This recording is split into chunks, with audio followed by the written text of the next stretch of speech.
শ্রবণ করা এগুলো হালাল মনে করে করবে। জেনা ব্যভিচার করা, রেশমের কাপড় ব্যবহার করা, নেশাদার দ্রব্য পান করা ও বাদ্যযন্ত্র এগুলোকে হালাল মনে করে করবে। আজ বর্তমানে এই চারটায় পাপ যে সমস্ত যুবক ভাইরা যখন করে, তখন বলুন তো দেখি ওরা হারাম মনে করে করে কি? হারাম মনে করে করে?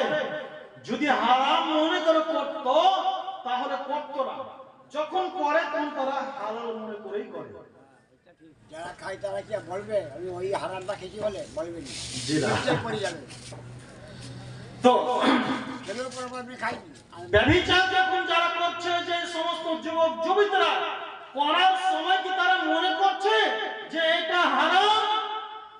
তারা যদি হারাম মনে করত, যদি মনে করত এই ব্যভিচার করার ফলে আমাদের গুনাহ হচ্ছে, আমাদের পাপ হচ্ছে, ব্যভিচার করার ফলে আমাদের জাহান্নাম যেতে হবে, এটা যদি মনে করত তাহলে তারা ব্যভিচার করতো না।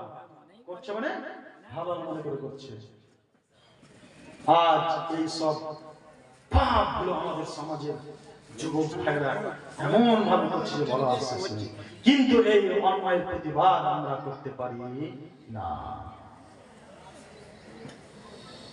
আমার চোখের সামনে অন্যায় হচ্ছে, অত্যাচার হচ্ছে, আপনার সামনে হচ্ছে, আপনার নিজের ছেলে করছে, নিজের মেয়ে করছে, নিজের ভাই করছে, অথচ আপনি কার পুরুষ, আপনি একবার বাধা দিতে পারবেন না, একবার অন্যায়ের প্রতিবাদ করতে পারেন না।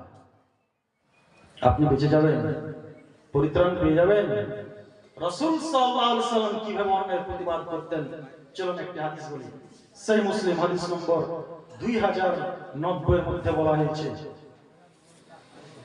ইবনে আব্বাস থেকে বলি, তিনি বলেন রাসূল সাল্লাল্লাহু আলাইহি সাল্লাম একজন ব্যক্তির হাতে একটি সোনার আংটি দেখতে পেলেন। সোনার আংটিটিকে দেখে রাসূল সাল্লাল্লাহু আলাইহি সাল্লাম তার হাত থেকে তুলে একেবারে ছুঁড়ে ফেলে দিলেন।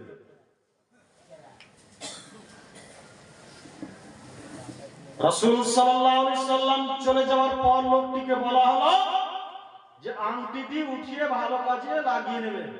সে লোকটি কি বলল যে লা আখুযু আবাদান, যে জিনিস রাসূল সাল্লাল্লাহু আলাইহি সাল্লাম ছুঁড়ে ফেলে দিয়েছেন তা আমি কখনো নেব না। তার মানে কি বুঝলেন? সোনার